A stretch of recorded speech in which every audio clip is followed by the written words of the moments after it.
So one of the things I read today is that video gamers are going to be more well paid on average around the globe than professional athletes.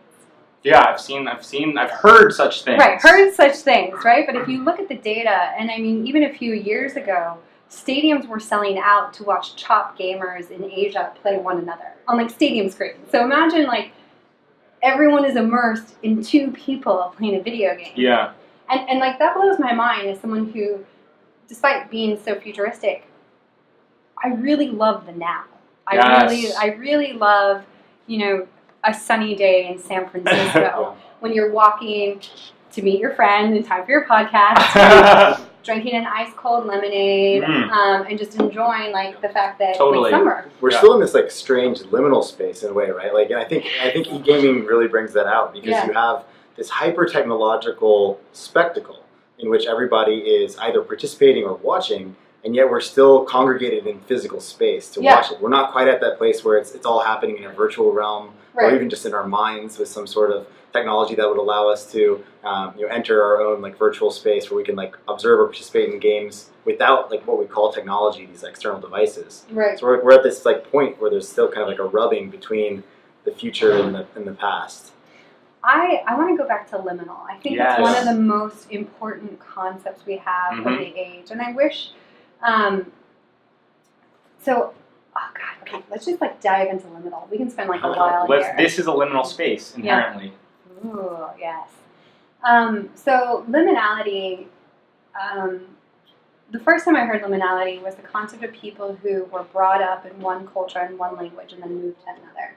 So I've been really lucky, even before I had this global role, to live and work around the world, to live and work with cultures that were not my own, languages not my own, and to constantly be in that liminal experience. And I think that early on, my love of reading had already brought me into that space. Like before we had screens, before we had all the immersive technology we do now, we had books, and I love fiction because fiction always brought you to like worlds that you didn't see and you didn't understand. So I was always engaged in that half in, half out liminal experience. I'm of this world, I'm not of this world. Yeah, fiction is also very much like that because part of it's what's being brought to you in the words, and part of it's what you're bringing to the text with your own imagination and experience as well. So you create, literally every person who reads a book creates their own liminal world. Exactly. Yes. Which is why everyone gets so irate when they see movies come out. And they're like, that's not what it's supposed to look like. How dare you even make the character that way? She's a redhead.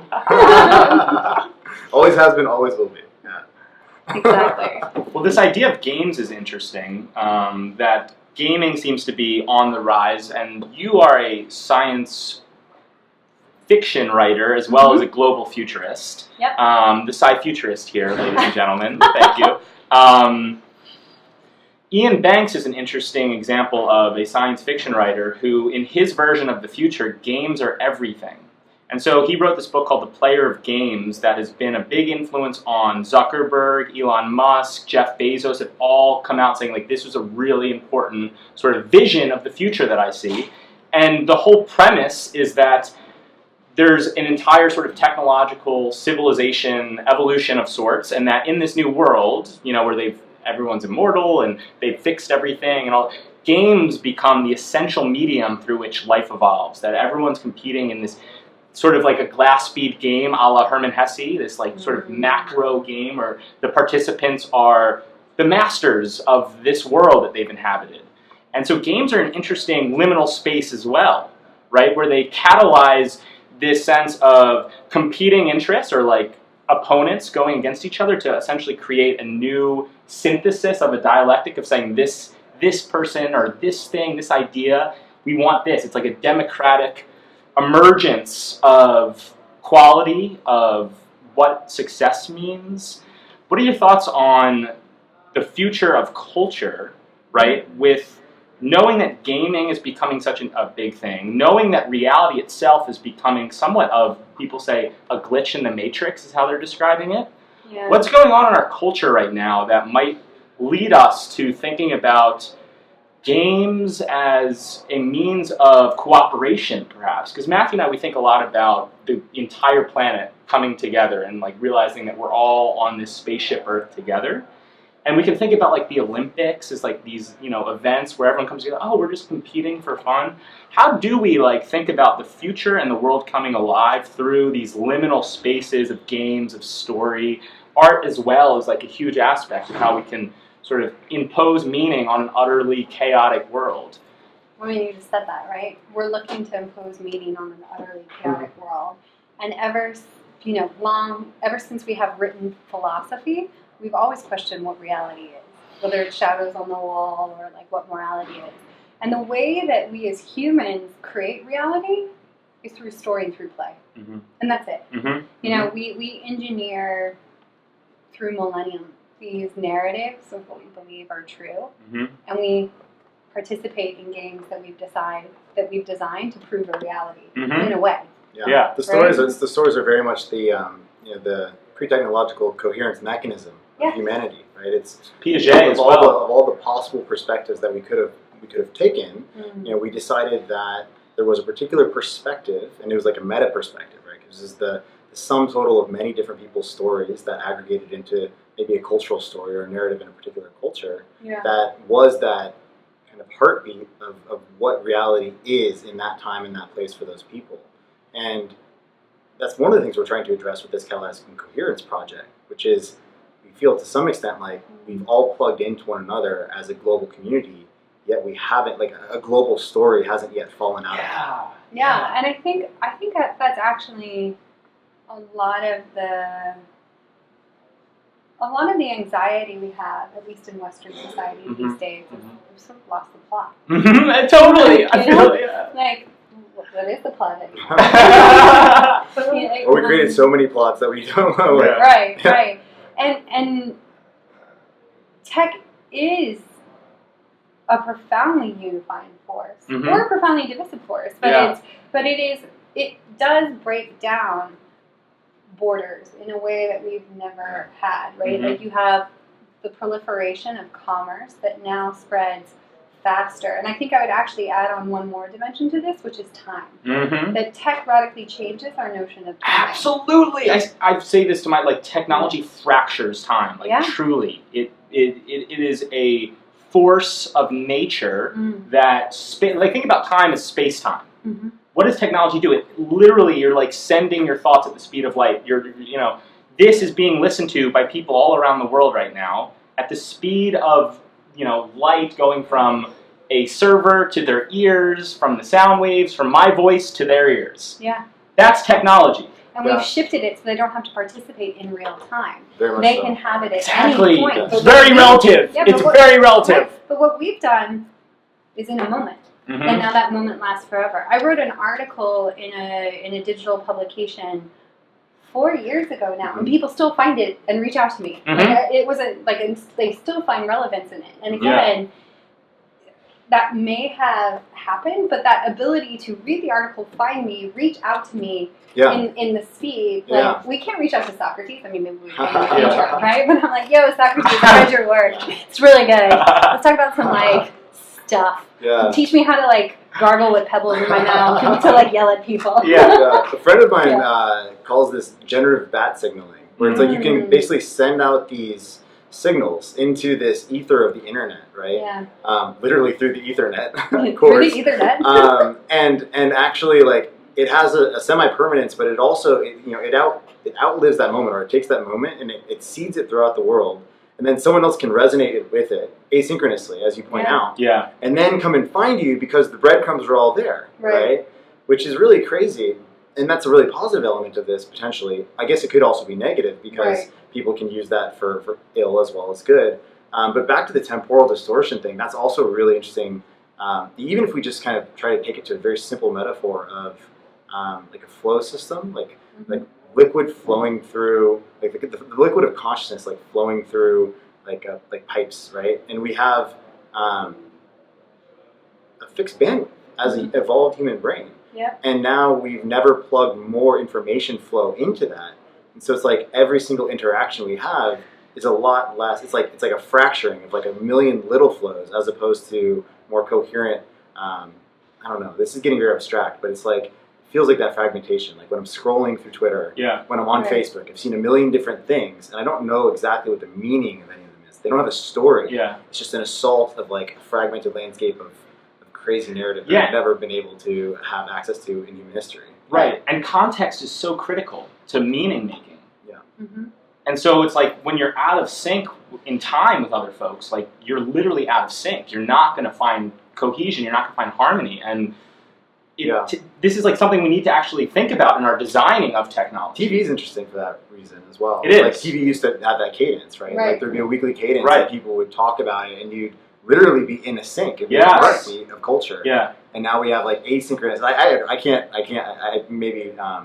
can't criticize it too much because I was part of it at Netflix. Yeah. like creating that fracturing. Yeah, But, yeah, like, yeah. Yeah, it's crazy. So here, okay, I want to talk about a hack. So we've talked about this before, Brian, you and I, but I had a traumatic brain injury. Really? So the way I had to like think about my own cognition because my hardware was so broken, like AKA my brain. Yeah. Like I had to interact with the world and information in a new way because my brain would be overloaded by any information, like the sound of this fan. Yeah. And us talking together, it could only handle a little bit. Yeah. So I had to learn the cognitive cost of our modern life. Yeah. Exceptionally high, I would assume. Exceptionally high. Yeah. And even now, I have like sometimes monastic information qualities. Like I just came back from a trip to the Outer Hebrides where there is no Wi-Fi. It gets like 2 Mbps at most. So I was like, me and the sheep are going to chill for 10 days. So this is really funny. So I have done some work as a futurist as well. You are one of my favorite futurists in terms of the way you approach your work. Yeah. I find myself feeling more of an appreciation for nature than most people. Mm-hmm. Than more like I'm typically on airplane mode. I'm very being a futurist doesn't mean you're like yes to every technological innovation. It means that we're actively thinking about what the future is and what world we want to see and live in and experience. And that's often not the world we're living in today. So I would actually go back. I'll say this, but a futurist responsibility is to make smoke concrete. Right? You're pulling at wisps of what's coming in, of what you're seeing, and trying to deliver it in a concrete fashion to whoever your client is, or to whoever your constituents are, right? And you have to make it real enough so they can see the smoke the way that you do. And again, our brains are old hardware. And yes, we have a million different tools. Like I can get news feeds, I can get digital subscriptions, I can translate foreign things, I can talk to people all over the world to get information. But ultimately, it's my brain and my cognitive ability that has to pull the insights and shape that way in a way that's understandable by everybody else. And that's actually a very hard discipline that you have to do work in silence, in quiet, because you have to pull out something that isn't neatly there. You know, if you really are a futurist, you have to be at the bleeding edge of where things are, which means unusual information, not concrete, pulling across insights from just unrelated things, but packaging it in a way that people can see and understand. A lot of synthesis and pattern matching, but because there are no pre-existing, I guess maybe it's finding the right pre-existing metaphors onto which those new patterns might map so that people could resonate with something that they don't yet know. Right. And because of that, it's deeply creative work. And creativity, from every study we've ever done, takes quiet, takes turning off distraction, takes like the deep, hard work of like sitting and working at something for hours. Which our modern world like is inherently built to disrupt. Right. Yeah. The attention economy is a way to capture people's attention right now. It definitely is. It definitely is. It's the primary economic engine is something that is competing for more and more of everyone's attention at every single moment. I've tried to express this idea a few times before. I'll try again, and it usually doesn't come out that well, but maybe, hopefully this time it will. But like 20 times, then it'll be great. just practice. You need more of the quiet work, right? You need more of the deep. It's still too wispy and smoky. That's okay. But like this idea of, I always get this idea of kind of like a sphere, where it's almost like a liquid sphere, and we're all bobbing on the top of it normally, right? So there's a surface tension, and there's kind of like a buoyancy thing where it's like you would bob up if you didn't do anything. But that deep work is like kind of like being like a submarine, and like you have to like go down into the depths, and and like stay in that higher viscosity space. It takes energy to be there. It takes work to stay there. So like getting a PhD is like really building a submarine and like living down there for a while. But like what we're doing with all of our technology is creating like, or increasing the surface tension perhaps, right? Like making everything hyper connected at the surface of this. And so it's hard to break away and like be that submarine and dig into that deeper content. Spend time with a book or just spend time with yourself or meditating. I find that my ability to be a good reader is increasingly difficult. Yeah, you look at a page that's not digital, and it's harder and harder and harder to feel like with it or bound to it or something. Yeah, and it's harder for me to get into a book, whereas like before, any book would do, right? You could give me a trashy romance novel, I'd be like, great, page through it happily. Yeah. Now I need something like deep, powerful, meaningful, and even then I find myself being like, this is that boring. Skip through it, even though like, you know, reading and that attention. And I think that's why you see the growth of meditation, the growth of all these cognitive enhancers. I think that we feel the effects. Right. It's like we have to, right? We're not wired to be at the pace and assimilating these things. And one of the things I find really really impactful, and I go back to, is Kevin Kelly's What Technology Wants. Me too, all the time. Right? And I remember speaking to him about what a frog would be in the future. And it was like an organic, synthetic, technical thing, right? As much bits and bytes. And things that... And it's interesting that you use frog, by the way. It's an archetypally liminal creature. Interesting. At the boundary of land and water. I think it's a good place to be started. But that, you know, the undersea cables where we have our Ethernet cords, right? There's electric charge. The types of fauna and flora that are growing there, the undersea, whatever, plankton, are wholly new categories. And I think about what they are in the next generation or so.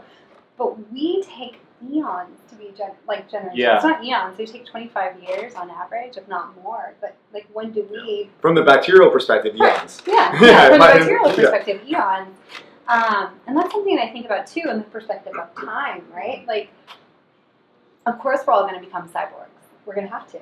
Like, where's my, like, I don't have anything implanted yet, but I'm going to need to if our world continues at this place. Yeah. And I only hope that it's something as organic as nature. Right. Like we really, and I think that's why that's a trend I continue to watch, is that synthesis of biology and technology. Same, all the time. I mean, Kevin Kelly in What Technology Wants, he talks about technology is the seventh kingdom of life. And we, you know, thinking about technology through the lens of biology is so essential because it's actually what it is. Like everything, I mean, nature, it's why we love complexity science on the show, because there's no distinction between physics and biology. There's a distinction, but physics thinking and biology thinking are paired together in this unified sense of what is nature. And we draw these arbitrary lines right now, like, oh, that's not nature, that's technology. But like, no, we need to think about technology through the lens of biology to better harmonize with it. Yeah. We were just at the Chris Thomas talk, at the Long Now Salt Talk series on Tuesday. You were there as well. Jen was there as well, yeah. There was an interesting moment there, and which speaks exactly to that, or a couple of moments, because he simultaneously in that talk said, basically, nature doesn't make value judgments, and simultaneously that we are nature, which is kind of strange to me, because if we are nature, we might be that part of nature that is making these value judgments and like creating technologies and figuring out what is the stewardship of those technologies. Right. But I don't think we do. I think you don't think we do? No, I don't think we make value judgments so much collectively. Like if you look at it, right? Like each of us are. We do it individually, but then it emerges into the collective direction. Right, and back to games, back to liminality, right? Like it's sort of, we're all in some game that we're rarely making the rules for. Right? Like, let's take mass transportation. Mass transportation is an utter game, right? Like, you can participate in the city of San Francisco. You can take a Muni, you can take a BART, you can take a taxi service sometimes if you can find one. And so now we've got like 25% of the city covered. Right, 25% of the city covered. You can take a ferry to and from San Francisco, right? And you know, those were all designed as a game. And then technology came in the form of ride sharing, and it's like, we could do this better. There are, you know, there's car sharing, there is all of the ride-sharing apps Right. that we Well, I'm have. curious why you defined public transportation, or when you said they were all defined as a game. Yeah. Can you maybe elaborate on that or unpack that idea a little bit? Do you remember there was a game when you were a kid called Mother May I? I don't know if you guys ever played this. So you'd like set it up that like you have the mother on one end, and then you have all the players on the other end. Yeah. And the goal was to get us to the mother's side, right? Yeah. And so and it had to be increasingly crazy how you got to them. Mother, may I take one step? Okay, you can take a step. But as I got to the halfway point, Mother, may I take 3 crab steps to you? Mother, may I twirl Yeah, to you? Like increasingly interesting. Yeah, it had to be it's like Zeno's paradox of like performative action. Yeah, exactly. Yeah. But in the sense that we decided it was important to get from here to there, right? Yeah. We didn't have and it's an evolution to say like where does work happen or where does commute happen? Why does commute happen? Like we don't have an integrated system that you can, in the comfort of your home, go to the doctor, go to the government, go to all this other stuff before the advent of the internet. There's a lot you can do from your home. Mm-hmm. So transportation is really important. Transportation still is important because we, again, operate physical bodies and physical spaces that we have to move from here to there for various reasons. Mm-hmm. So somebody came in and said, like, okay, these routes can go here because of all of these pre-programmed rules and things that are true. Right. You know, and that we have to populate it, and there's these labor unions to like have the right people who drive it. And, building on the existing paradigm. Yeah. But why didn't somebody say, let's all ride horses to work? You know? What if we did? I know. That sounds fun. I know. Can I? Let's bring back horses. Then you'd be living in Fort Worth, Texas, where they actually do that. Robo horse ride share. Yeah. And make sure that it levitates. And I want it to be peer to peer. Branded by Westworld. Branded by Westworld. Yeah, exactly. I really want to drive Westworld branded horses. but like, if anybody from HBO is out there watching, get on that. Yeah. Well, we do have the scooters now in San Francisco. It's like a new thing. They have these. Well, it was almost like a scooter infestation for a little while. Right? Like, we had a case of scooters. It was like a little virus for a little while. You find them in piles everywhere. Random. Seriously. They're like, oh, this got hit hard. It's crazy. And like they were like, it went from nowhere to like 5 different companies. Everywhere on the sidewalk all the time with like 5 different companies like, within the course of a month. It was nuts. That was a fun phase. I think didn't the city government do something? Yes, they they were trying to pass a regulation to limit. Did it ban or limit?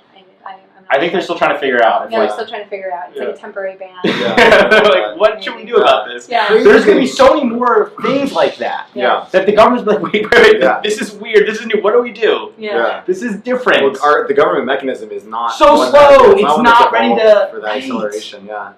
There's going to be some crazy stuff. Like I've had some moments with the scooter people. Like not like I'm not upset with them, but I'm like I was in a car. I was like making a left turn, and they zoomed across like the sidewalk. Right. And I'm like, people aren't used to, again, this is the pace of change thing. It's like, if you're in a car, you're not used to the idea of something moving on the sidewalk that fast out into the road. Right. And again, what's the rule? Like, are they like a bicycle, so they should use the bike lane, right. and they should be stopped? Or are they like a pedestrian, in which case they should take off their scooter? And this becomes particularly interesting as like drones and self-driving cars become more of like a thing that are actually saturating our urban lives. Like, how do we control all this new madness that could potentially unfold? So we don't just want prohibition, right? The government, if they can't manage it, eventually they're just going to be like, no, fuck it, no more. Well, no more innovation. This is Chris Thomas. But can they really stop it, right? Like, but they can. Right. Yeah. He says, Chris Thomas said at the talk on, he's an ecologist more than anything, but one of his mantras was fight loss, not change. Yeah. Right? Which I thought was a pretty apt way to think about evolution itself. Like, it's always changing, and we should think about, fighting loss and controlling the negatives less than we should. Like, he was pointing out that conservation is the wrong approach. That to conserve is inherently anti-entropic or anti-evolutionary, and to have a more sense of the dynamic evolution of which we're a part of is to appreciate change and dance with it. Yeah, create systems that can flow with it. Well, exactly. That are not like so. It always comes back to flows. Right? Yeah. Well, because we're stuck with systems that evolved or adapted to an era that predated this exponential acceleration. Mm-hmm. Our government predates electricity. like our form of government predates electricity. Like we should maybe meditate on that for a Mm-hmm. second, and like what are the implications of that? And Yeah. and although we find ourselves in this moment where incremental change is possible, and we kind of keep going back, every 4 years we have these elections, we keep thinking like doing the same thing is it going to change things, right? Through this system that was developed before electricity, which is why I don't know, like we were losing hope in government, right? Because it's like But there's then you can look at something like Estonia, right? So Yeah. Estonia Yeah. is a They're going fairly the other new, direction. right? And well, they're a really new government, Right. In a lot of respects, and because of that, and they're a small country, so Yeah. small country, small populace, yeah, new relatively government. homogenous, Yeah, relatively, in yeah. interests. But it's the only country you get e-citizenship on, right? Yeah. Which is so Yeah, huge yeah. for people, Yeah. and a lot of their government runs online. It Mhm. has enabled like a global population as Yeah. well as a lot of breakthroughs in technology, and it continues to attract. I was just there for a conference, and I was blown away by the caliber of talent it continues to attract. Huh. Yeah. And like I think that's another trend I want to bring up is how locality is competing for talent. So it's not Yeah, just yeah. like you're actually seeing a war for talent globally. Yeah, Mhm. yeah, especially in like the blockchain world and all that, right? Right. Like Silicon Valley is not the leader in the world. Well, yeah. So blockchain I find endlessly fascinating. Why don't you guys tell me about blockchain? Like like it's just looking at the area. It is radically decentralized, right? And the hub appears to be Zug, Switzerland. Oh yeah. Yeah. Yeah. And but people. Well, so, I mean, that's one of that's like a legal hub, right? It's Right, like right. a incorporation and kind of like legal test bed for Right. a lot of the kind of like more, I guess, the governance structures. Experimenting with novel governance structures Right. is possible there. And the blockchain community is taking digital nomadship to like the next level. Yeah. Right. Yeah. And again, that shows all along like a completely borderless society, Mhm. and it's an interesting dichotomy right now between, again, and that's a narrative too. Like, what country are you from? Yeah. How would you identify Right, with, right, right. et cetera, et So I cetera. think like Bitcoin is like a gravitational attractor from the future, from the transnational future, the supranational future. Right. Which like literally is the first it's the nervous system from the future that doesn't care about borders, and states can't really impose much. Well, they can try to impose regulations, but they can't fundamentally kill it. Right. But what do you think about the flood of people from traditional finance right now emerging into crypto? Right. Because that was like arguably that was like the foundational underpinnings of that economy, and like you look at it as a lot of that. But like, what about now as it's evolving, becoming more prominent, and the types of talent and people it's attract? What do you We guys think run the about that? risk of just like transplanting bad organs into the new body. Yeah. Because to like not to be overly, I'm not going to be like judgmental, but in terms of just who would be most attracted to working in the traditional finance world? Well, people who are most attracted to like where the money's flowing, right? Mm-hmm. And so if those people are, now they see the money's flowing in this decentralized world, they want to go to that location because that's the same part of them that drove them to Wall Street in the first place. Yeah. Right. That being said, that's going to bring with it inertia, which we might want to talk about as well, because there's this element of not only first mover advantage, which we talk a lot about, but there's a first mover disadvantage when it comes to like our government, like the U.S. versus Estonia. We Right. carry all this inertia and baggage. Wall Street is carrying its baggage, systemically, culturally, but then people are going to jump ship, and like, what are the implications of that kind of conceptual migration or cultural migration? Yeah. Peer-to-peer structures, for me, these new decentralized ledger technologies and the dApps and all these things, for me, it's like a new canvas on which we can try to paint the infrastructure of our world. And coming back to flows, when we think of systems, we think of systems that are processing information. Systems are these collective intelligence of sorts that processes information for input and output to flow in some productive capacity. And right now our systems are blocked. They're bloated, they're not working. And these peer-to-peer structures are a way to enable greater flows across the entire planet. Another thing Kevin Kelly talks about a lot is like post-nationalism. I'm like a fierce post-nationalist. Like my family, my culture, my home is this planet. Like I see Chinese people and African people and South American people, everyone all around the world is like my brothers and sisters. And try to like live that, and it's beautiful to come into cities and these melting pots where that does happen, but our systems have not yet updated themselves to be like, oh no, we are living in a global world now. We're all together like harvesting things and then sharing them. which is like, what is the primary reason we have economic systems? It's to enable flowing trade. Say, oh, here, I've made these boots. Would you like them? Maybe, like, you know, or I've grown this food, or whatever it might be, whatever you're giving to the economy, whatever you're called to do, you're doing that, and then you're finding people to interact with and exchange this value. And that's a flow that currency enables. And right now, currency and all these other structures that support these systems are bloated and blocked. So for me, I think about, like, we could do so much better. And now we have the technology to do it. Now we have a new infrastructure that could really be the foundation for a new world. It's exciting. I mean, yeah, it's very exciting times. There's so much potential. And it's not to interrupt you, but it's like, you know, we need to get it right. Well, yeah, like the system could still creep into this one and be like a cancer in this system in the way it's been like in other systems. I mean, there's going to be, like, just like it's kind of like a river delta, right? There's no single line between past and future, between previous systems and future potential economic systems. Mm-hmm. Like you said, there's already a mass kind of like transition where people are beginning to see this new world and move from the previous world into the future world. And like, you're going to have bankers sitting next to coders from San Francisco, and there's going to be cultural friction there. But it's so, I think, as you point out, if we amplify the flows, we need to get that structure right, because if all we do is amplify the same type of linear processes that don't care about where the inputs are coming from and don't necessarily care where the outputs are going, that don't map the externalities, then all we're going to do is accelerate the same processes. Right? We're going to use new technology to accelerate the same patterns. Right. And that could be, instead of like you mentioned at the beginning, instead of the exponential up, that's a way to get to the exponential down. Right. Yeah. Right. So one of the books, like this, all makes me think of a book I read that I love. It's called A Canticle for Leibovitz. A Canticle for Leibovitz. Yeah, and it was written by a Navy machine gunner who was ordered to destroy a 9th century monastery in World War II because of, you know, powers that be, being on opposing sides. So, Axis versus allies. And he had such contrition for like destroying this piece of history, right? This piece of like beautiful history, meaningful history, that he wrote a book that posited that World War II had ended in a nuclear storm, and that the people who kept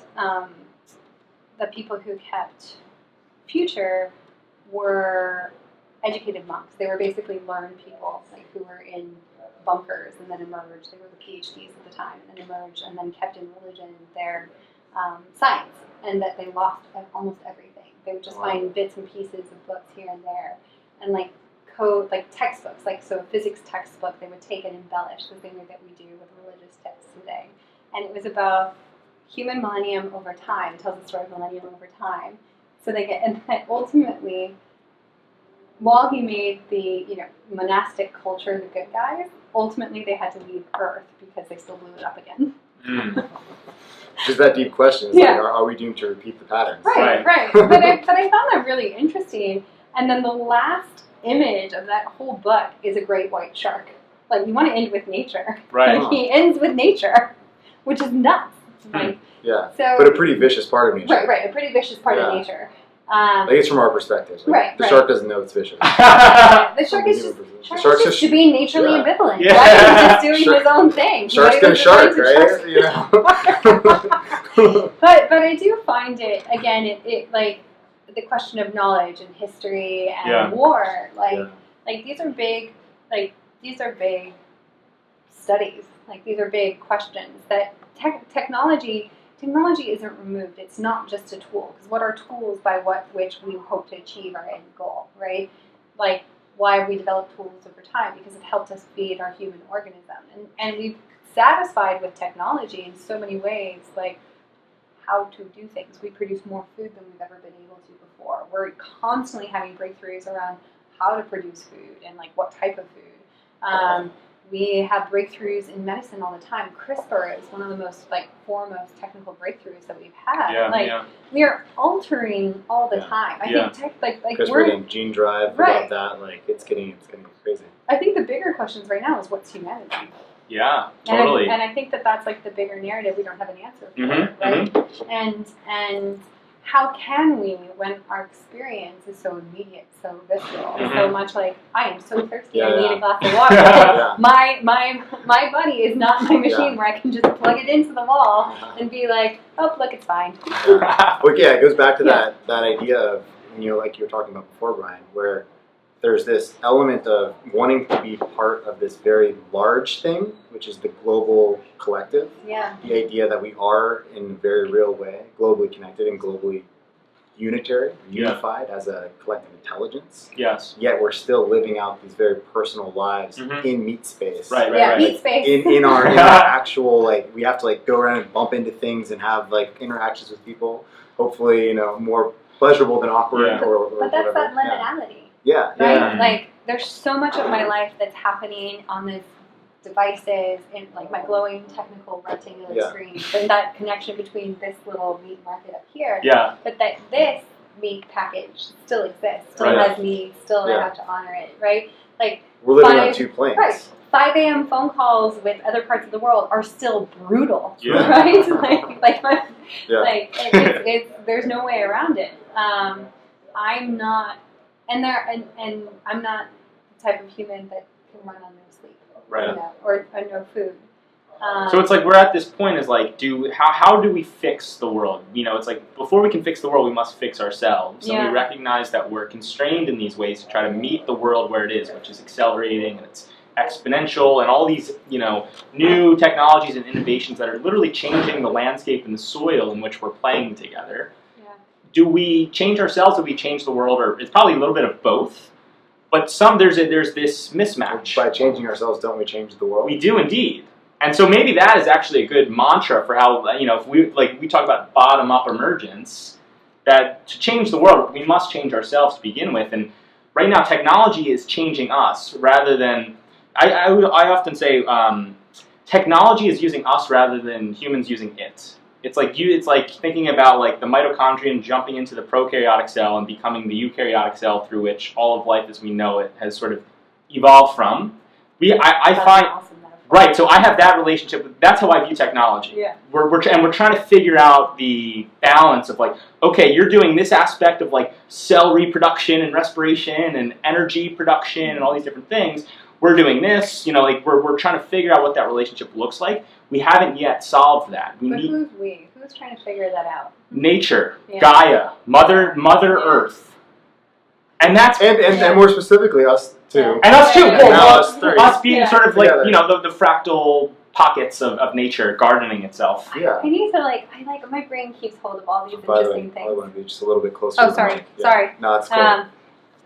Okay, so make it a little easier for you to just talk with us. I think this is. Yeah. Are we almost done? We're almost done. Okay. 5 minutes. So I always come back to the story of I read a wide variety of things all the time, and it was a story about fire ants in Texas, right? Yeah. And about how prolific, and we're talking about nature, right? About how prolific they are. So even exterminations, they come back. Mm-hmm.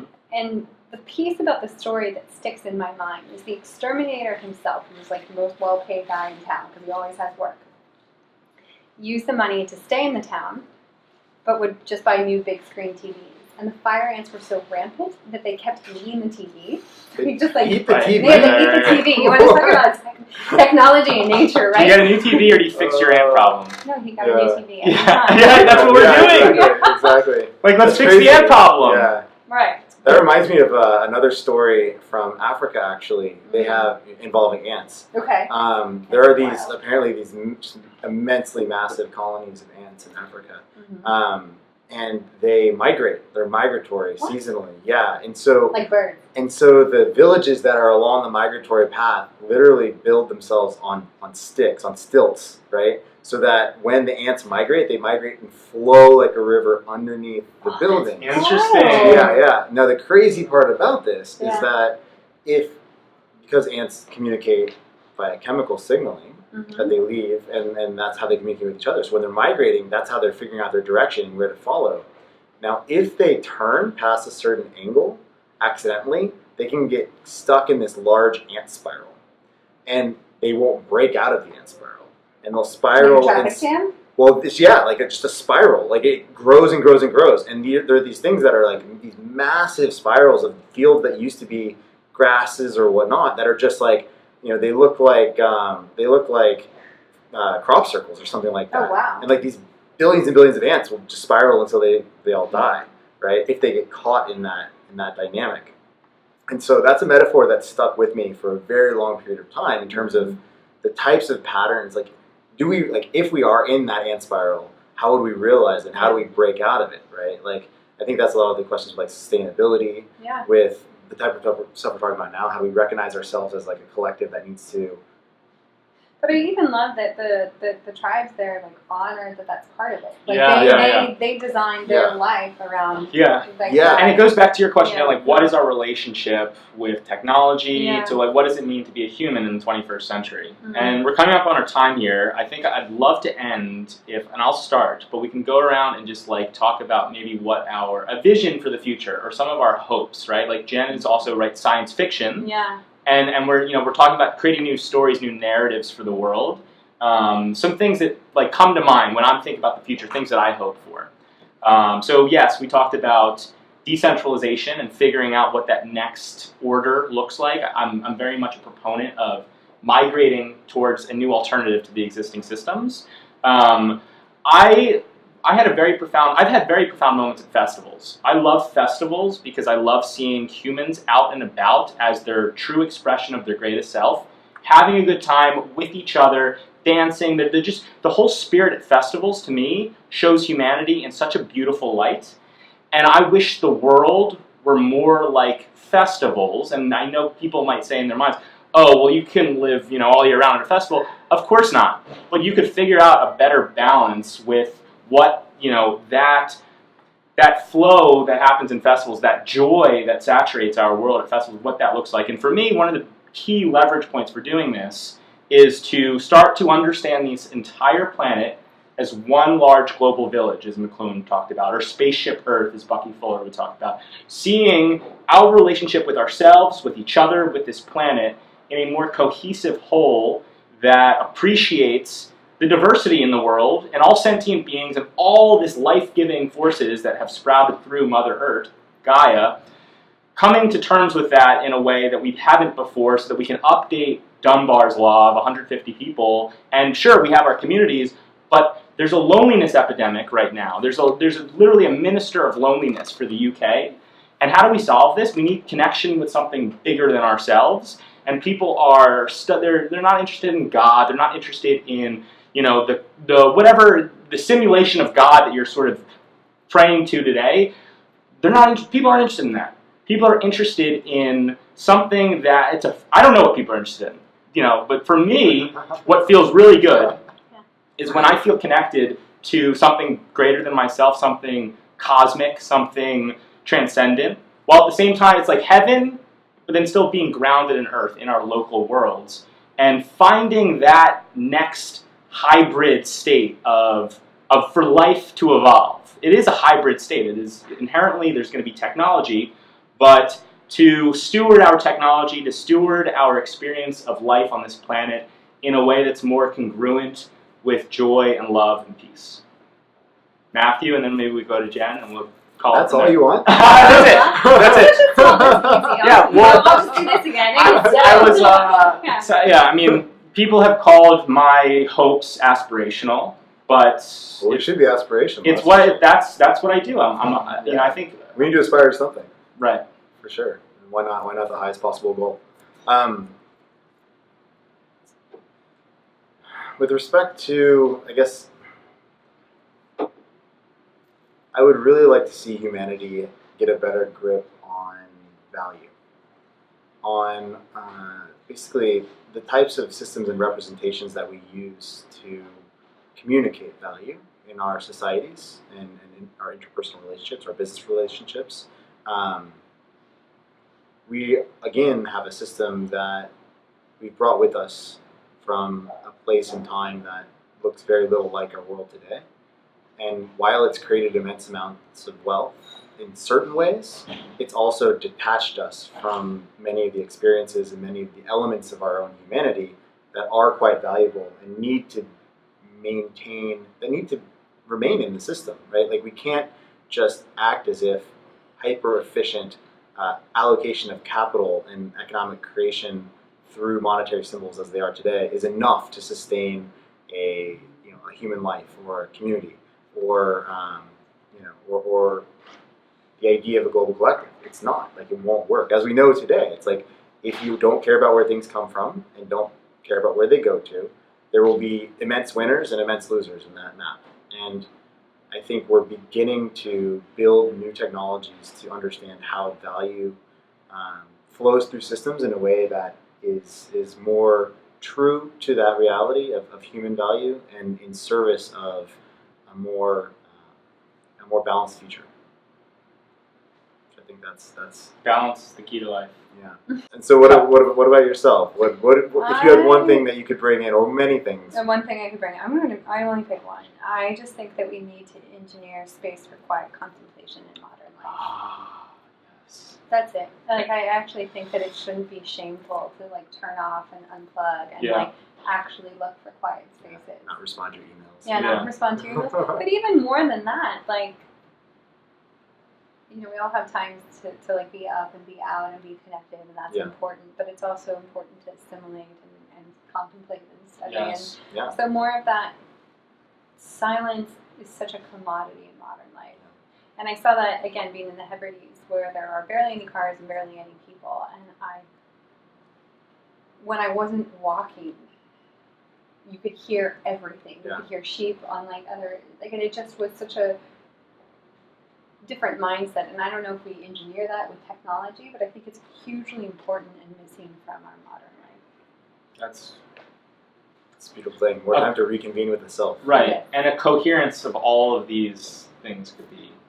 That's a beautiful world. Coherence. Catalyzing coherence. Okay, so somebody should get on that. Yeah.